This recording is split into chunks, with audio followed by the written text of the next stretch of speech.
Hi everyone, and welcome to another watercolor tutorial.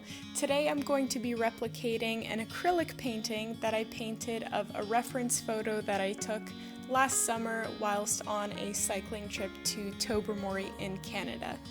Except I'm going to be painting this painting in watercolor just to see what the differences are in style and detailing when comparing a watercolor painting to an acrylic painting.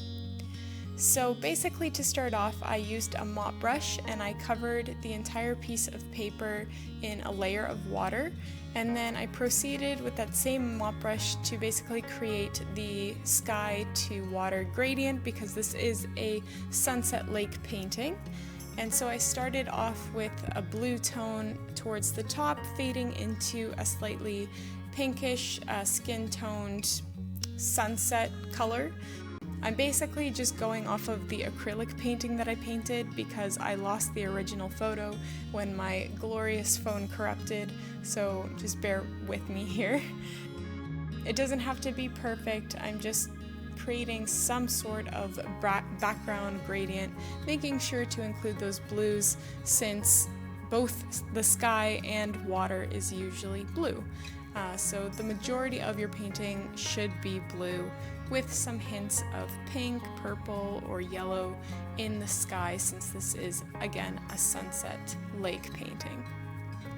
I think I ended up painting 3 or 4 layers using a blow dryer between layers to speed up the drying process, and this is simply to achieve that desired opacity that you're wanting in a painting. You don't want to create those layers while the previous layer is still wet because you won't achieve your desired opacity. You'll basically just be smudging the previous layer rather than basically layering another layer of color on top and making it more opaque. So just keep that in mind when you're creating your own version of this painting. I also ended up switching to a size 14 round brush rather than my mop brush because the mop brush was pooling too much water towards the edges of my painting, and you definitely don't want that because that might create a cauliflower effect and just completely ruin your painting. Here I am, I think this is the 3rd or 4th layer that I'm painting on here.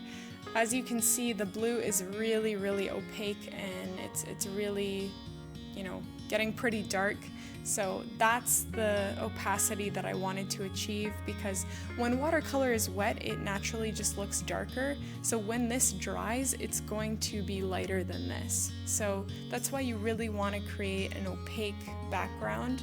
It will dramatize your picture and just make it look a little bit more realistic as well.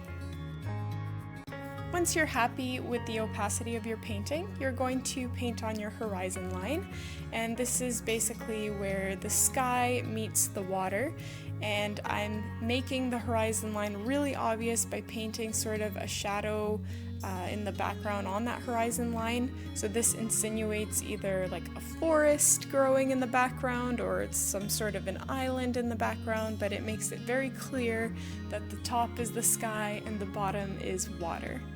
I also painted on some leaves and branches coming from the left corner of my painting because in the reference photo or the acrylic painting that I painted based on the reference photo, there were a few branches that were sticking out on the left side, and I think they really completed the picture. They kind of framed it really nicely, so I really liked this touch. I would have actually probably painted on a few more branches and leaves. I just really like the effect of like black shadowy branches and trees and leaves coming from the tops of paintings, but I wanted to replicate the acrylic painting, so I didn't want to morph it or, make it too different than the original. You also want to add your clouds here.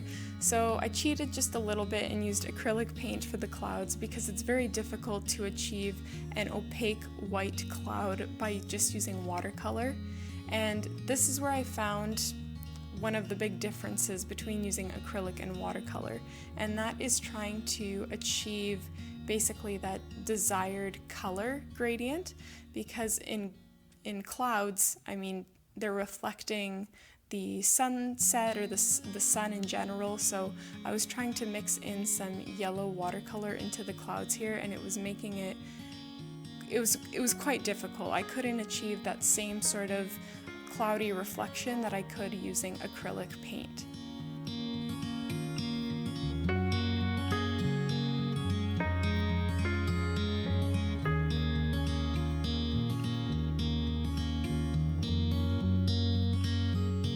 The only tip that I have for painting the clouds to make them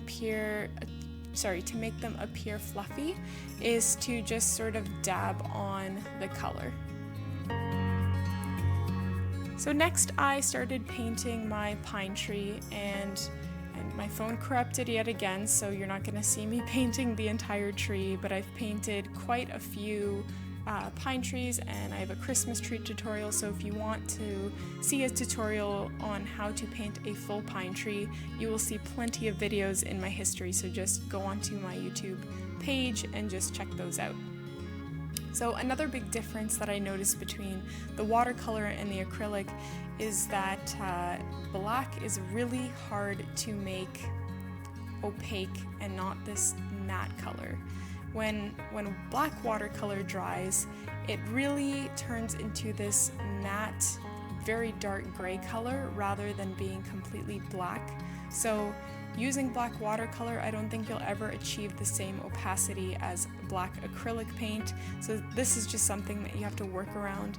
I think I ended up layering like 3 or 4 layers of black just to make it vaguely similar to the opacity of acrylic paint, so just keep that in mind.